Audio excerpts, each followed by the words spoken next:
and welcome to today's webinar, Love It or Leave It, a realistic view of social media. My name is Sarah Gonzalez and I will be your facilitator for today's event. Today is all about uncovering a topic that many of us can be a little bit confused by, social media. Today, our goal is to cut through the hype and help you all make a firm decision as to whether social media should be part of your overall marketing plan. I would now like to welcome our presenter for today. Kiralee Deer is the director and founder of Eyes Wide Open, and she started the company from her lounge room 13 years ago. She focuses on delivering innovation as a thought leader, strategy consultant, marketer, and non-executive director. She will also be joined by Tony Arena, who is the director of BCI Business Brokers. So I would now like to hand it off to Tony to begin the presentation. How are you, Tony? I'm great, Sarah, and thank you for the opportunity to present through Redback Conferencing, a managed webinar where we find the experts in the field around Sydney or around the globe and bring them to our clients. Today we're lucky to have one such person, Kiralee Deer. I've known a long time in the marketing sphere. I suppose even before social media was a buzzword around town. For me, social media is still such a baby. The internet's probably 30 years old and social media maybe 5 or maybe a little bit more than that. But we're still in the same boat. We're all coming to terms with this animal called social media. Where does it fit in our life, and where do we fit in the social media traffic? So Kiralee, welcome, and your opening thoughts. Thank you. I agree, Tony. I think social media is consuming a disproportionate amount of management time in many organisations. So my aim today is really to share some principles and some practicalities that will help organisations make some really good decisions about social media. Decisions so you can either put it on the shelf and maybe revisit it again in 6 months' time, or get on with actually getting some really good results from it. Also, Kiralee, we welcome contributions in the message box. So we do have your contributions via your early answer to questions as to what you're expecting from our session. So thank you for those that took the time and trouble to do that. But during the session, if you want clarification or you want to raise a point that you don't think we might be raising and we think it's of sufficient general interest, we'll try and attack it during this next hour. Thanks, Kiralee. Fantastic. Thank you. So to start with, I think it's really important to share with you the viewpoint that we come from at Eyes Wide Open when we're thinking about marketing and social media strategy, because I think that viewpoint really heavily influences the recommendations that we make, and so I think it's important to be transparent about it. A lot of you will be familiar with the 4 Ps of marketing. It's the product, the price, the place, and promotion. So when you're thinking about marketing, you need to make decisions, in particular today, obviously, around promotion. But at Eyes Wide Open, when we're developing marketing programs, we also consider a thing called the 4 M's. And they are that marketing must make money.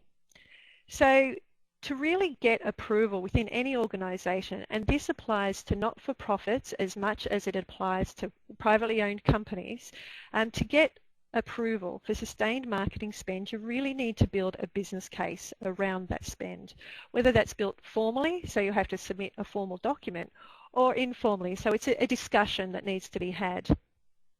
Your first priority in building a business case should be to show how marketing will make the organisation money. Then the secondary benefits that flow on from that really become the cream on the cake.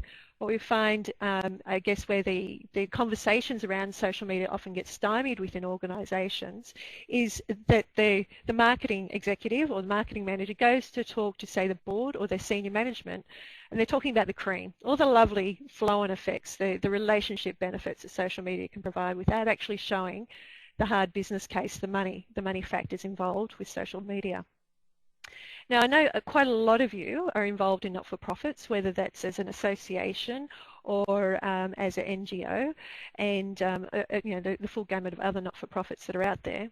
And you're probably saying, well, we're not for-profit. We're not all about money. The fact is you are. Not-for-profits have a stronger profit agenda, I find, than a lot of private organisations, particularly with the introduction of the ACNC. Accountability for marketing spend is so much stronger for you than anyone else. The fact that you choose to spend that profit on social benefit is a secondary consequence of that, but you need to make the money to be able to spend the money. So the first principle in determining if social media should be part of your marketing mix is actually identifying if it can make money. So on that point, I would like to hand over to Sarah to conduct a quick poll on where people's opinions currently sit. Do you think social media can actually make money? Great. So we've just launched the poll now, so please feel free to select the response that suits you best. So do you currently think that it is possible for your business to make money out of social media? So maybe you've been there, done that, and you think that it can. Maybe you think that it can, but it can be difficult. Maybe you think that it absolutely cannot, and perhaps you're also undecided. And we can see those results coming through, Kiralee. Are there any responses that are quite familiar or that you're expecting to see from this group? I think that it's actually, I think, a fantastic percentage of people saying yes, whether yes it can or yes it, but it can be very difficult. If we'd asked that question 12 months ago, I think we would have seen a lot of no's, but I think we're starting to get some really good case studies together now of companies that are doing it really well. The undecided, I think, is a really quite a significant percentage there as well, and I think, yeah, you're not alone there. There's quite a lot of the market sitting in that box at the moment. Right. Yeah, Excellent. I think the interesting feature also is yes, but it can be difficult. Could prompt some questions from our audience or some ways they have found it a little bit difficult. So the challenges, so we might be able to address some of the challenges that they've either had, that they still have, or how did you overcome your challenge to make money in social media? Great. Yeah, that's a great idea. So for those of you, and there were around 46% of you who said that it can be difficult, if you have any experiences, please feel free to type in the chat box and we'll move on to the next slide. Fantastic. And I like Savio's comment, not for profit, but not for loss. Absolutely. You've got to make a dollar go a very, very long way in not-for-profit organisations. Fantastic. So we're fairly agreed as a group that social media can make money. So there's 3 channels, broad channels, that you can start thinking about in terms of how do we make money out of social media. The first one there is the one that most people think of immediately, and that is direct sales. It's, for all of us that have been involved in social media, whether you're on Facebook or LinkedIn or even the commercialization, the monetization of YouTube, you'll see that there's lots of different paths for making money. Some examples, we've got a client who's a carpet retailer, and we use Facebook to post their special offers, amongst other things, and that's how they generate sales. They'll get people to come into the store with a voucher or mention a particular ad on Facebook, and they get 5% or 10% off their carpet purchase. It's a very obvious and easy path. Another one for the not-for-profits, though, a good case study, was we, a couple of years ago, were running the 65 Roses Day campaign for Cystic Fibrosis Australia. And we used Facebook very successfully in that campaign through a process of product development, which I'll talk about a bit further on, but also to generate sales. We found it is a fantastic engagement method for getting people to donate or getting people to buy merchandise. So again, most people have thought of the direct sales route, and it's the most familiar one. 2, the second option you've got is through pipeline development. So nurturing leads, basically, and nurturing a database. It's a fantastic solution for that. And again, a sales-focused angle on it. Some examples, for instance, we've got a client that sells security cameras and security equipment. We found YouTube is a fantastic platform for doing that because a big differentiator in their product is the image quality of the cameras. So we were very easily able to put up footage from their cameras versus competitors' cameras are 3 times the price and show that the quality is actually superior. So why would you pay 3 times the price?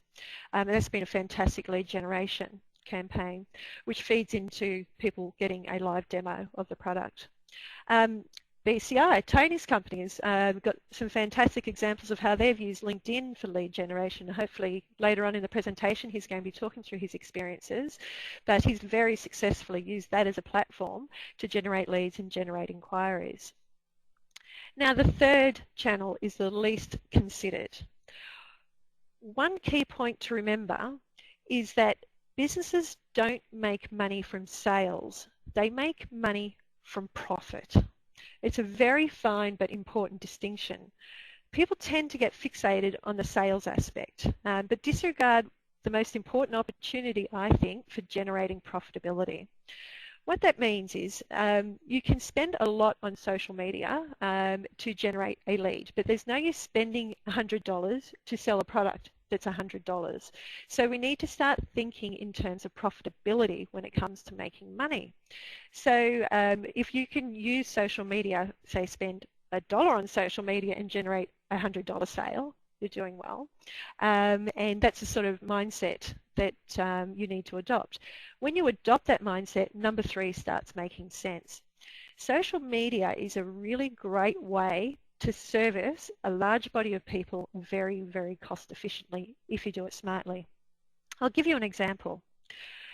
One of our suppliers, we build websites on a platform called Business Catalyst, and it's a hosted solution. It is software as a service, so it's a cloud solution. Now, in the olden days, so say 18 months ago, what they used to do is that if there was anything wrong with the platform, so just say they're having some downtime or a particular piece of functionality was having issues, they would need to go tell marketing. Marketing will put together an email, and eventually that email blast would go out and you'd receive it. I might actually be on my email at the time and see the message. Instead of all of that, which is obviously fairly, there's a lot of steps in that process, they now use Twitter and blogging to get in contact with us. So we immediately know, because I'm prioritised to receive their tweets and their posts, I immediately know that there's an issue. I can immediately talk to our clients if it's affecting them, or I can respond immediately. It has reduced their cost of servicing. It has substantially improved the quality of service they're providing, so it's a win-win. So it's a really important channel, an opportunity to think about the efficiency of servicing, and I'll be talking through that in a bit more detail as we move. As the point I made earlier is, as you think through these channels, you'll think of lots and lots of opportunities. Opportunities aren't a problem in social media, and I'll talk through that as well. But you need to start thinking about a proportionate of spend. I use the sales example to help you start thinking about where does budget sit amongst all of this. We need to make sure that the money we're making, we're not spending all of that money in order to generate it.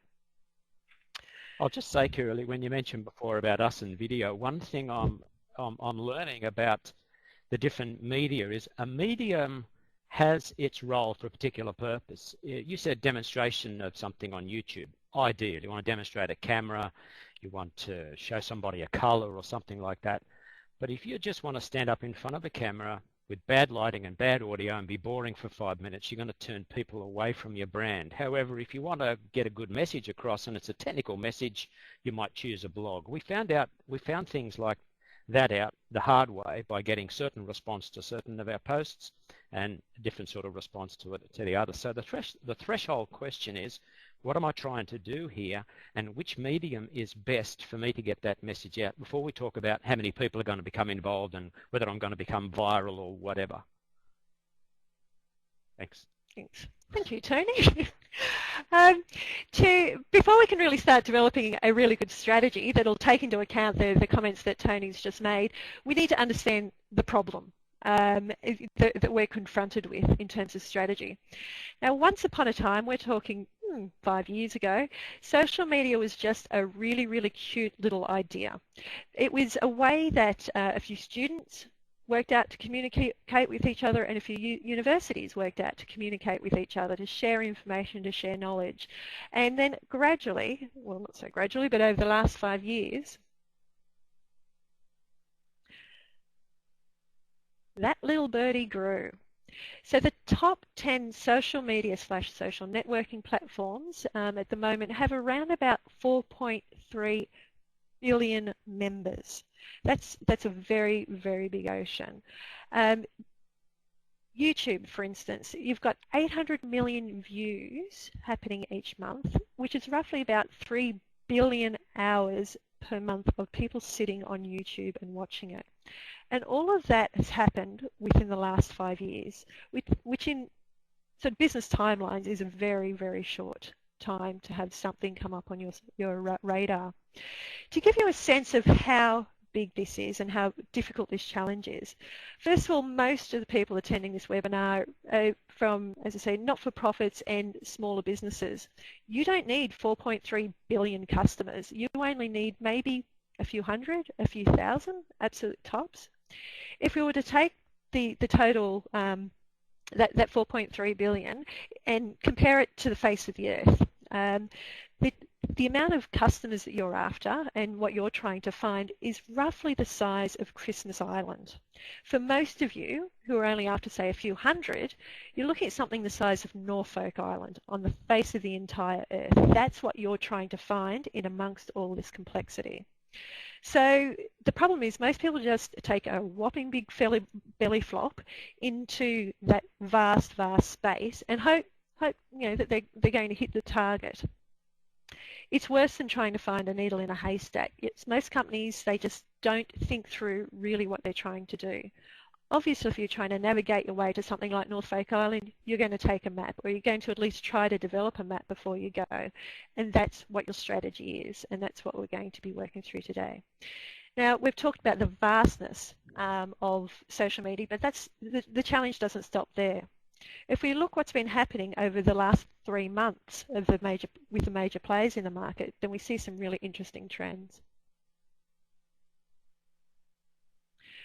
So to explain the data that you're looking at on this slide, first of all, what I've done is I've taken the 10 highest ranking social media / social networking platforms that you see on Alexa Rank.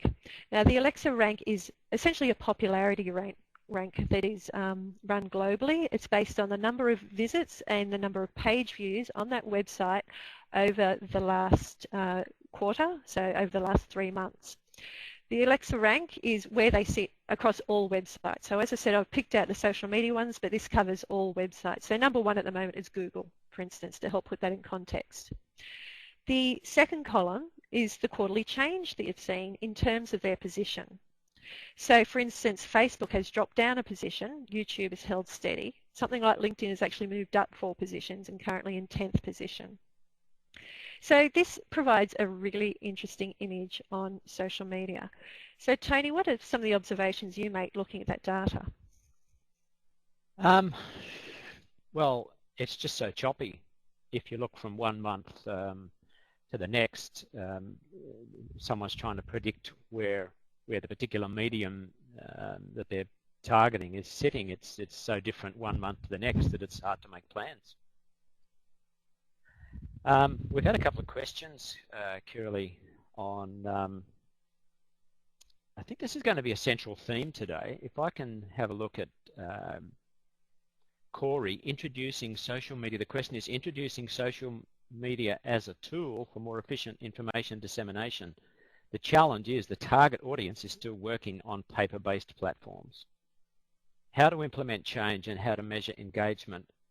Kirsty echoes Kristen's comment, how to measure expenditure and results to calculate cost per sale through social media campaign activity. Fantastic questions, and I'm glad I've got a slide that speaks directly to that for you. Now, some of the things to also notice about those big players there is that, first of all, the mix of the type of content that those players have got. You'll see that there's text-based content that you might find in something like Facebook, although Facebook has very much evolved in the last 12 months into a visual media. YouTube, very visual. You've got a lot of blogging, Blogspot, WordPress, Tumblr, very, very strong there. And the emerging visual media of Instagram and Pinterest. So we've got a constantly moving feast. So not only are we trying to find Norfolk Island on the face of this huge earth, Norfolk Island is also moving and changing its current location. So your strategy is really, really important. And yes, Mark, Google is number one. These are only social media sites. That's why Google doesn't appear. So what I'm going to move on to now is actually to help you build a strategy and how to think about all these issues that you're raising around measurement, how about choosing platforms, and about making decisions about how it all fits into your larger marketing mix. The basis for your strategy development is what we call the action buying process. This is the tool that we use and that we've developed in order to make those decisions. What I'll do, I will talk you through what each of the steps, so I'll do the theory of it at first, and then I'll talk you through some practicalities and some case studies of actually making this work. First of all, step one is to actually notice to get people to notice your brand and notice what you're doing. You know, they need to build awareness. Step two is then to get them to inquire. So what we want to do is do marketing activities that move them from simply knowing you exist to actually expressing an interest in your product or service. Step three, there's then usually a phase between the actual inquiry to the buying where they actually need to feel inspired to make that purchase. So they've expressed a bit of interest or they've shown a bit of interest. There really need to be a bit of convincing going on to actually make the purchase. Then there's the actual purchase process. And then there's step five, which is actually believe. We find this is one of the most powerful steps that gets overlooked as an opportunity. And therefore, the cycle essentially doesn't get complete. But we really only begin to believe in a product after we've purchased it and after we've experienced it for a while. So that's really where your retention and recommendation occur, is in that step five, and it's a critically important step to be addressing as part of your marketing mix. But too often, marketing processes and sales processes finishes at step four. So essentially that's the basis. What you want to do is then think about your marketing mix and think about what you're doing to move prospects through each of those steps, and whether social media has a role to play in moving people through each of those steps, or perhaps if there's easier ways to do it. So to give some examples of how that happens, I know a lot of you are not-for-profit, so I'll start off with that as an example. I referred earlier to 65 Roses Day, which is a campaign we were running for a couple of years for the Cystic Fibrosis Organisation. They had a common not-for-profit issue, which is they had a good database of contacts. They had a basic following on Facebook, but still, for the size of the organisation and the investment, it was quite good. But they weren't getting people to buy merchandise, or they weren't getting the donations that they really wanted from that. So they were really struggling with their traditional marketing to get people to move step 2 to step 3 to step 4, and then they knew that once they got people into the habit, they'd continue to buy. So that really became our challenge for social media. We had to think of other ways that we could do it, and we thought for return on investment that a social media channel was going to provide the best result for us. So what we did is we first of all drove a lot of the existing database onto Facebook. We knew that a lot of them were already there, so we built up Facebook numbers. We tripled the numbers that were there. And then we used the lead up to the campaign to help engage our followers in the product development process. So what that means is when we're starting to make decisions about the merchandise that we're going to sell through the campaign, we got the Facebook followers to actually come up with the ideas of what sort of merchandise they might want to buy. We then did some initial designs. We got them to look at those designs and decide which ones they like. And then it just became a matter of business that when we posted it up on the website that they could buy it, we sold out of the merchandise very, very quickly. One of the things we suggested was a simple thing of, or they suggested, I should say, was a simple thing of bumper stickers, which I didn't think people bought anymore, but apparently they do. And they designed the bumper sticker, we posted it up, and we sold out within 24 hours. Then we obviously started suggesting about donation as part of that sales process. So when they got to the sales, the checkout, they could also then make a donation, and we're starting to get people in that spending habit. And as a result of that sort of thinking, we were able to increase the return on investment on that campaign by 266%.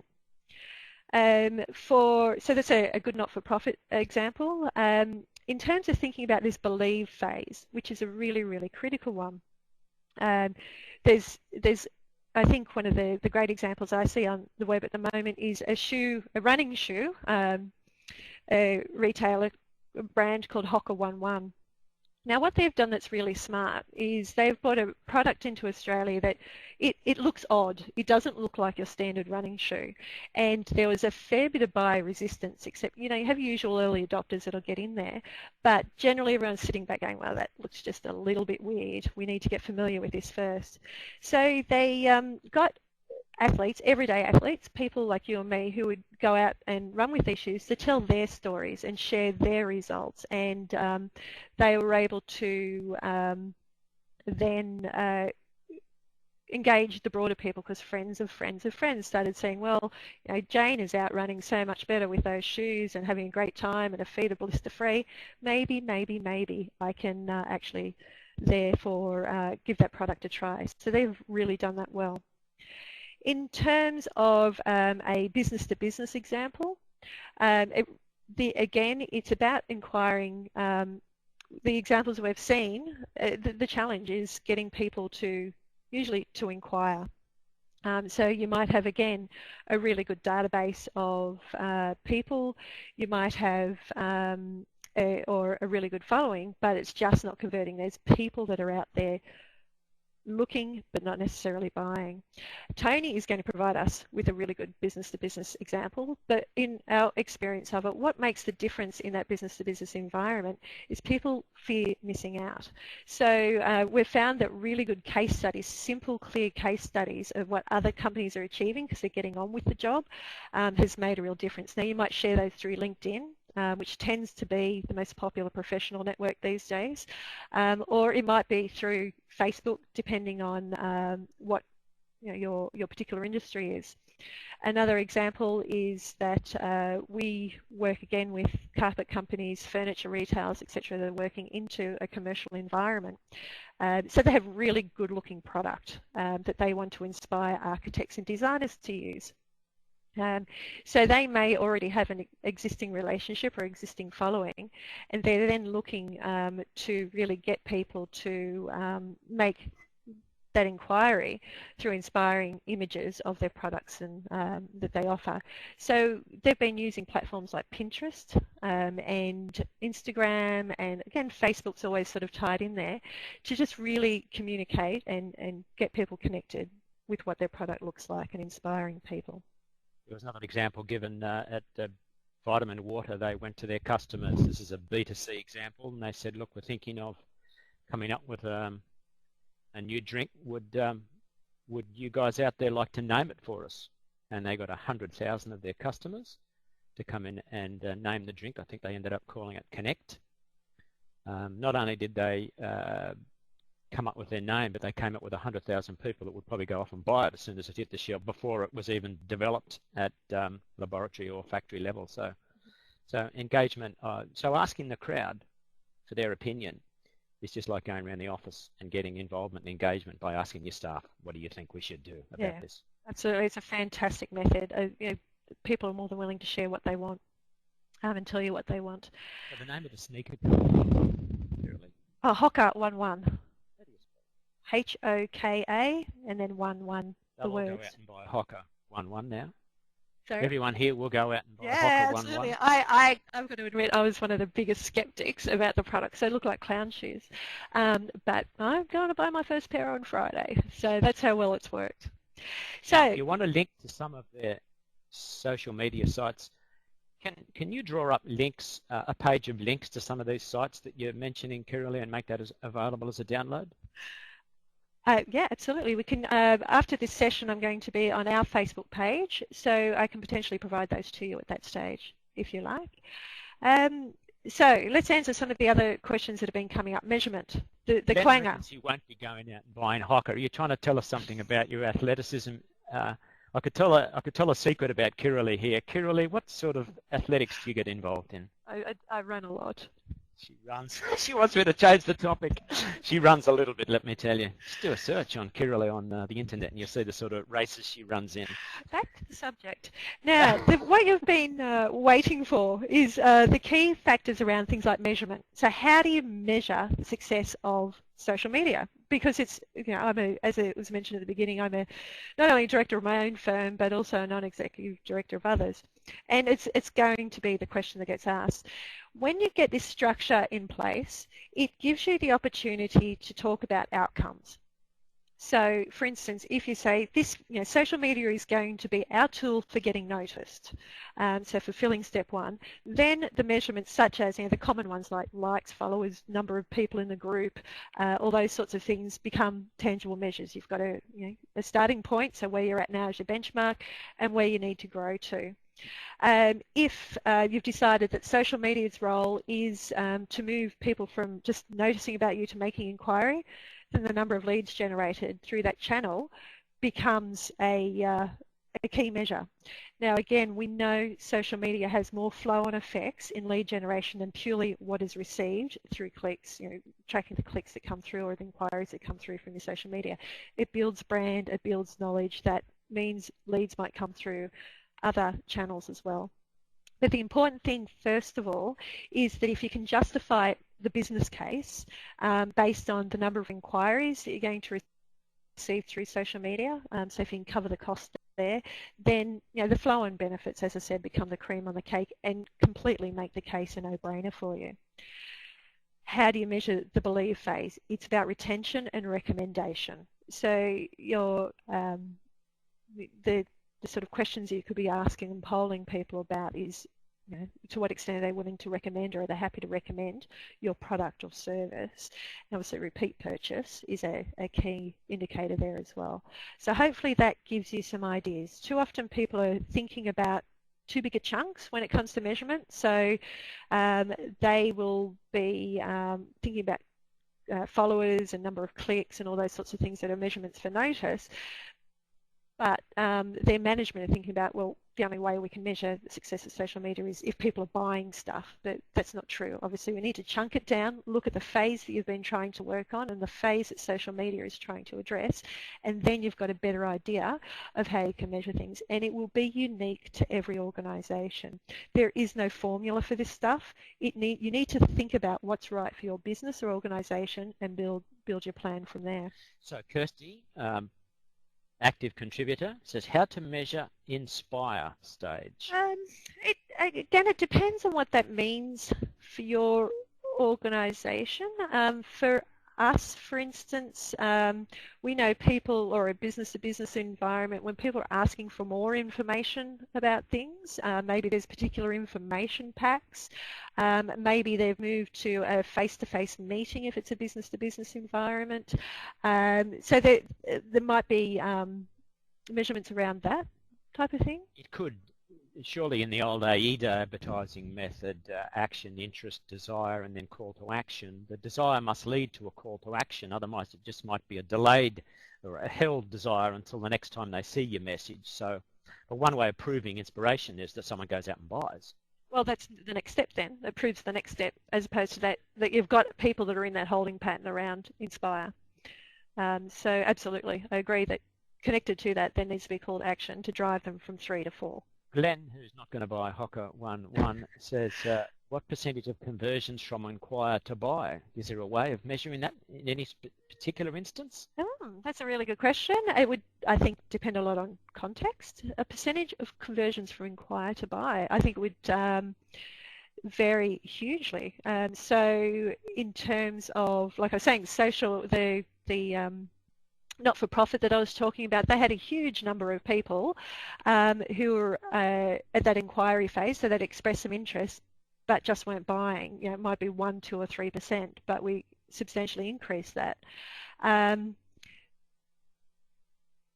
Or alternatively, you would want to think that by the time you got people to point 3, the Inspire, that you're actually you know, got very high conversion rates through to buying. We'd be looking very closely at your sales process. Glenn, just phrase your question again for me, mate. I see I meant the percentage would be my measure of Inspire. What are you meaning there, mate? We'll move on, but just clarify your question for us.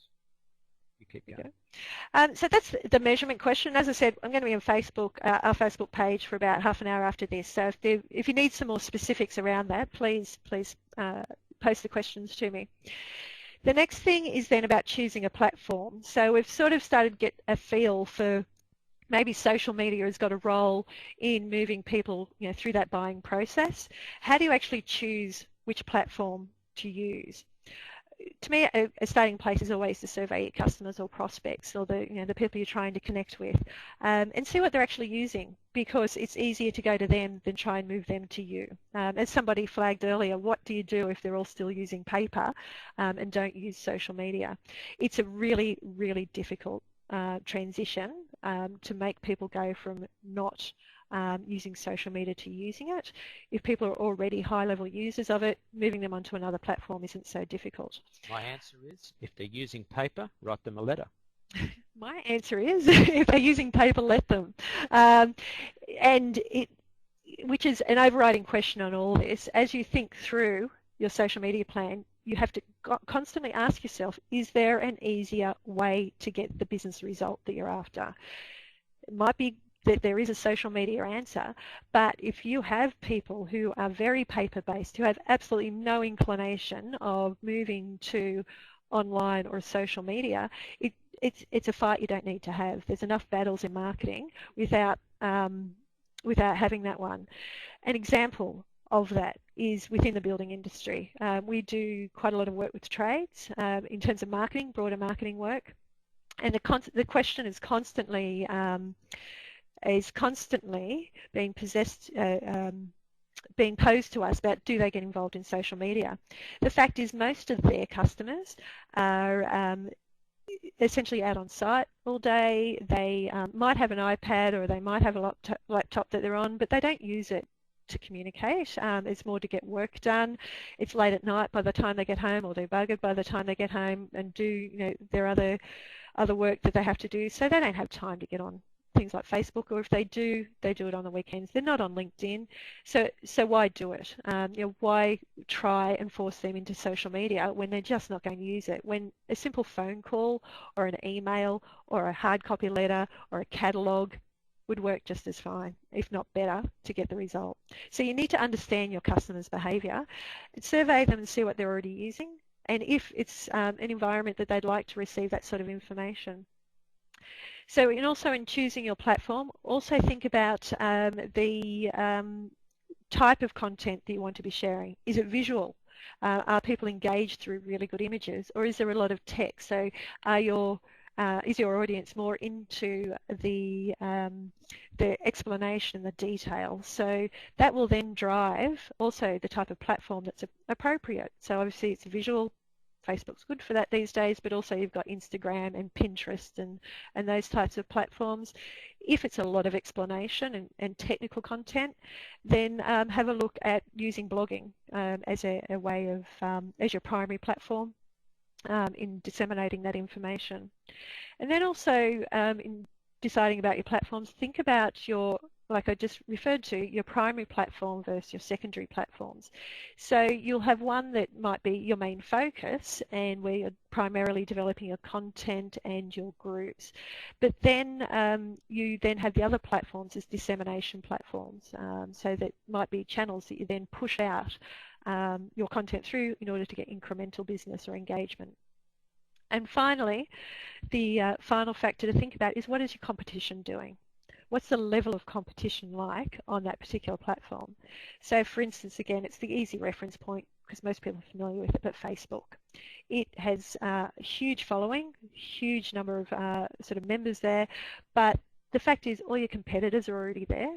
So are you going to be able to really add anything that's interesting there, or are you better off going on to one of those emerging platforms where the competition's a little less hot, particularly in Australia?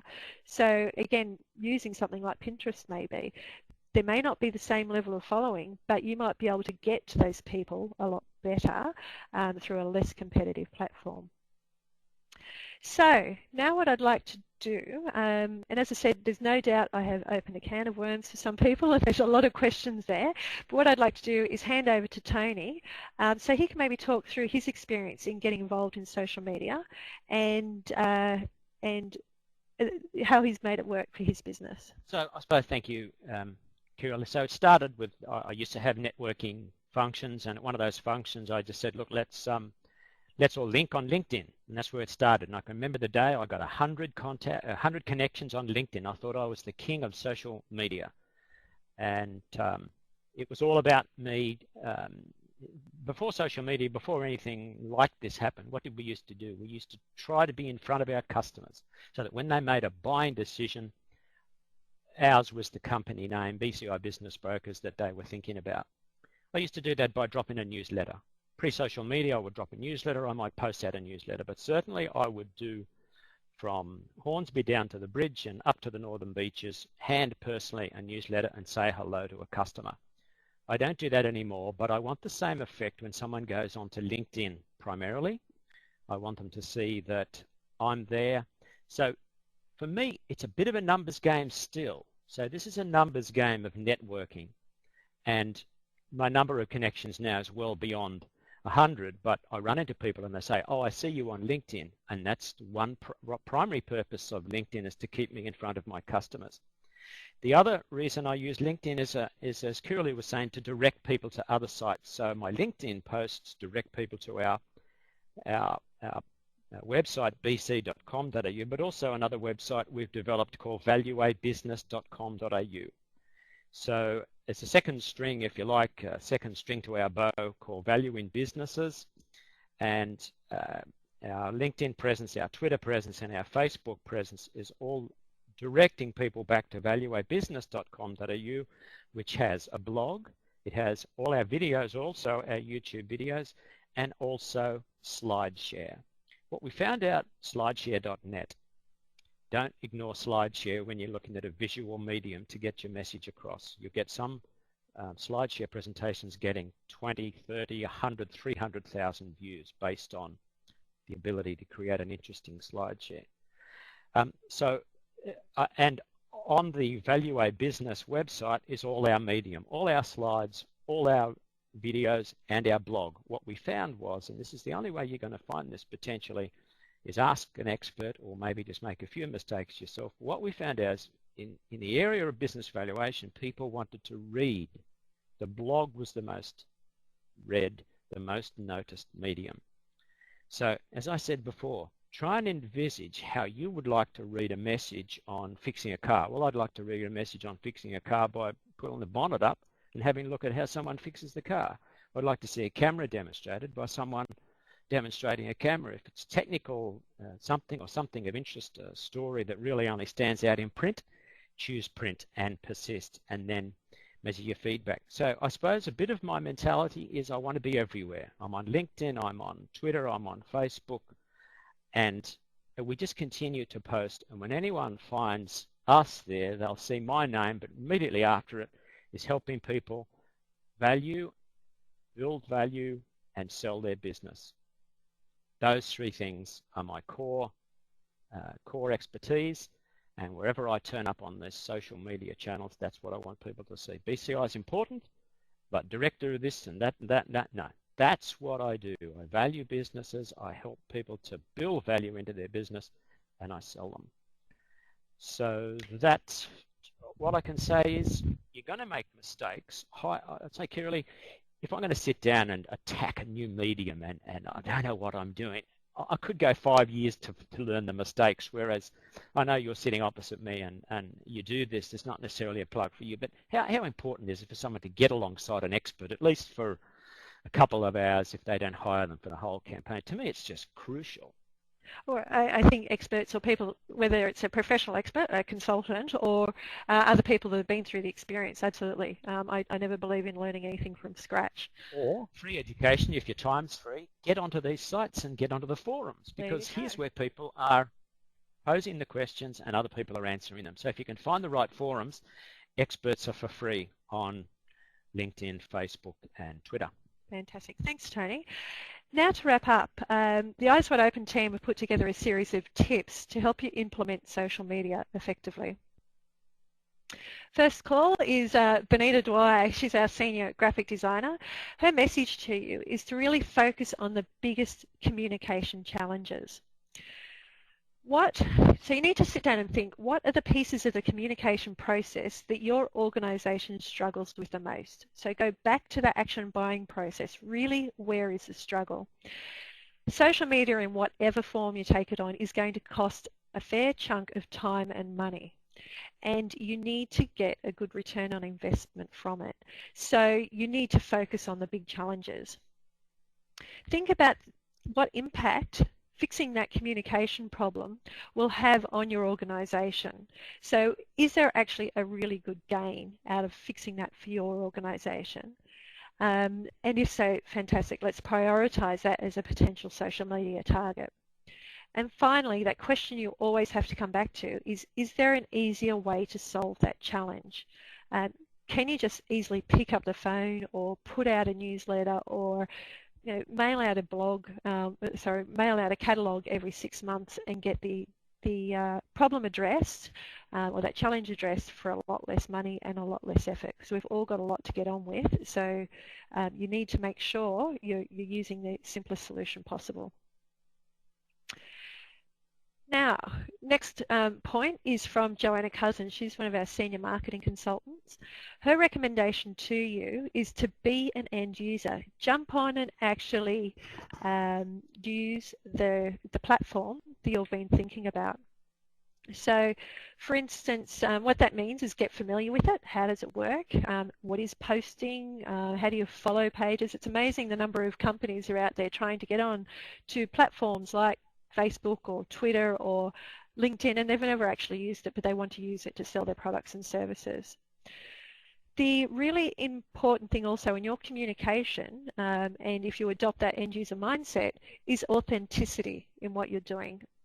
People don't want to be spammed on any platform. They don't want you to be trying to represent a company in a way that it's not. So we need to make sure that there's a really strong authenticity in the voice that you're putting out there. Think about also the fact that most of the time when people go onto any sort of social media, they're there to entertain or they want to be entertained or to be educated. So they're wanting to learn something or they're wanting to be amused. And so when you're thinking about your content and what you're going to be doing, keep that firmly in mind. And finally, have some integrity around what you're doing. Again, when we're users of social media, we want to connect with people, we want to communicate with people. But for some reason, as soon as people then take off their social media user hat and put on their company hat, they suddenly want to flog product like it's going out of fashion. And they want to push and push and push sales and marketing messages. Yet as a receiver, we don't want to receive that. So to me, that lacks integrity. You need to, when you've got your business hat on, remember what it's like to be an end user and build a relationship on that basis. And the next tip from David Wolstenholme, often when you call into the office, he's the first one you speak to, is that you really need to manage the risks. There are risks around social media, we can't deny them. Some of the core ones around misrepresentation. An over-enthusiastic content developer writes something that's just not true, and you have a liability around that. Obviously, misrepresenting your products and services is a big issue. You have an actual broader liabilities as well. So if somebody posts something about on your website, you are responsible for that content. If someone ends up getting bullied as a result of a post on your social media platform, you're responsible for that and accountable for it. So you need to understand your true liabilities around the content that goes onto that social media platform. You need to have response processes in place and test those response processes. So what if an issue does come up? What's going to happen? Who's accountable for it? Who's going to make the response happen? What sort of time frames is all of that going to happen in? You need to have procedures around that content management and response management, as you need a good complaints management process, because it brings people to a point where they can issue a complaint if they want to. Most of the time they just want to voice it and feel like they've been heard, and if you respond correctly, you'll create a loyal customer. Respond incorrectly and you can have a firestorm on your hands. Just a couple of really quick examples. So for instance, one of our clients is PCYC, Police Citizen Youth Clubs. They've been really debating their involvement in social media for a long time, because if they have a Facebook page and one of the kids that are following them posts on Facebook that they've got a really bad asthma today, but what the heck, they're going to go to training anyhow. And that teenager then turns up to training and potentially has a bad asthma attack, then the PCYC had foreknowledge of that happening and therefore wears a significant liability as a result of that. So those liabilities are real. In terms of complaint management and complaint and response processes, I think the Commonwealth Bank has to have the worst fail record in this area possible. I don't know what their strategy is in this area, but Commonwealth Bank is a bank that a lot of people like to dislike quite strongly and express those opinions on Facebook, mainly because they've had a lot of issues with their call centre, people not being able to complain appropriately or get an appropriate response from a call centre. So they jump on social media, post their complaint, and they've got somebody that sits there and goes, oh, here's the number for our call centre, call our, and they'll help follow up on your complaint. Clearly that puts the visitor or the commenter into a cycle of just bad communication that just doesn't work. So think through what really you're doing to manage the risks around social media. The next tip is from Anne. She's our senior copywriter. Get the form right and good quality substance. So what does that mean? Get the structure right around your communication, around your campaign, then get creative. Too often people get creative and come up with lots of ideas around what they want to do, but don't think about the outcomes that they're trying to achieve. You need to know the intent of every communication that you put out there and how that is building a story. Have a conversation calendar. So know the goals that you're building towards and how each communication fits in there. So that, whether you're warming up people for a major campaign that's going to be happening or, you're trying to build your audience, just know what every post is trying to achieve and how that ultimately delivers you to your top game. And then finally, keep diversity in your marketing. Don't put all your eggs in the social media basket. You need, like any good strategy, a good diversity amongst what you're doing. A really important thing to remember is that we do meet people through groups. So we do meet people through these social media networks, but we connect one-on-one. So you need to make sure your marketing mix keeps that really, really personal edge, one-on-one edge to the relationship as well. So on that point, I will now hand back to Sarah for any questions that you have. So we've had a question here. Do you have any comments to make on Klout, please? No. So Klout analyzes your social media and allows you to track what the big influencers are saying out there. Lynette, you're using it half and half. You say, I received notifications and have not been too involved. I joined up when I did a social media course a couple of weeks ago and now lately keep receiving new moments. I think that what a lot of people don't appreciate maybe with social media is not just what you're saying, but what other people are saying. You've got to leverage the big influencers. If it took you a week to sit down and write a good article on your pet topic, but you found someone else that had written a slightly better article or a pretty good article, I would tag that article, I would blog about that article, I would directly direct towards that article with my own comment, and you'll look just as good as though it was your own article. The thing is, it's all about quality. We said content. So to make a mistake, and I said don't be afraid to make a mistake in this area. You could jump in and make a mistake. You could get the wrong medium, you could use the wrong content, or you could use the wrong process. If you make a mistake, correct it very quickly, but don't be scared of making a mistake. Most mistakes, you can withdraw a post if it's the wrong post. If you go down a certain path and you're not getting the response that you want, that's maybe a mistake. You'd have to give it a fair amount of time to prove that it was a mistake, but don't be afraid of making mistakes. And if you're looking for the Twitter sphere, as it were, look for people that have got a lot of followers and try and get them to retweet something that you've got, because you might have 2,000 followers, someone's got 178,000 followers. You're better off getting their attention than trying to get attention through your own direct tweeting. So don't forget, there's other people out there that you can jump on the back of. As long as you acknowledge them, you've got a good eye for quality, and spend the time. And you have a clear plan as to why you're bothering to do it. So it comes back to, again, you know, why do it? And if it works for you and it's delivering you to your outcomes, then fantastic, absolutely. Yeah, I think that on social media you get the chance to prove you're the expert, because people want to deal with experts. So if you prove that you're an expert, people will come to you, whether it be to buy products off your site, to engage you personally, to get you to speak at their conference, whatever your aim is. If they see you're an expert, you're a lot better chance than if you're pretending to be an expert or trying to be an expert. One question. If you're going to have a social media, everyone should have a social media strategy and then a policy.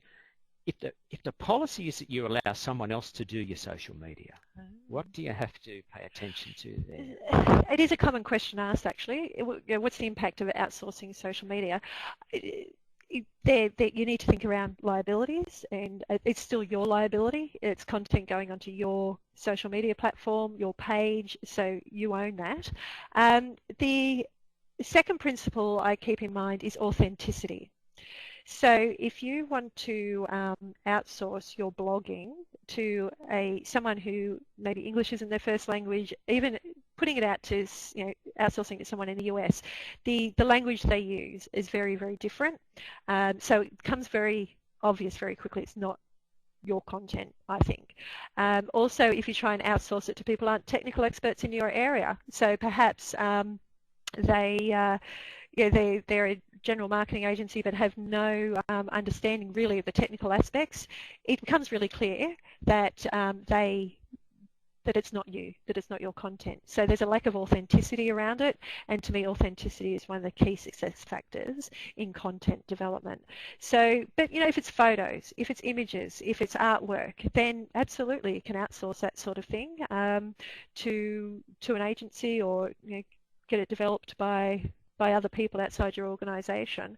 But again, just be really cognizant of the liability and the authenticity. And they tell me that Britney Spears tweets, but whenever it's not her, the initial of the person tweeting on her behalf is at the end of the tweet. Fantastic. Absolutely. So I think, Sarah, to end on Britney Spears, have you got a quick Britney Spears song you can play?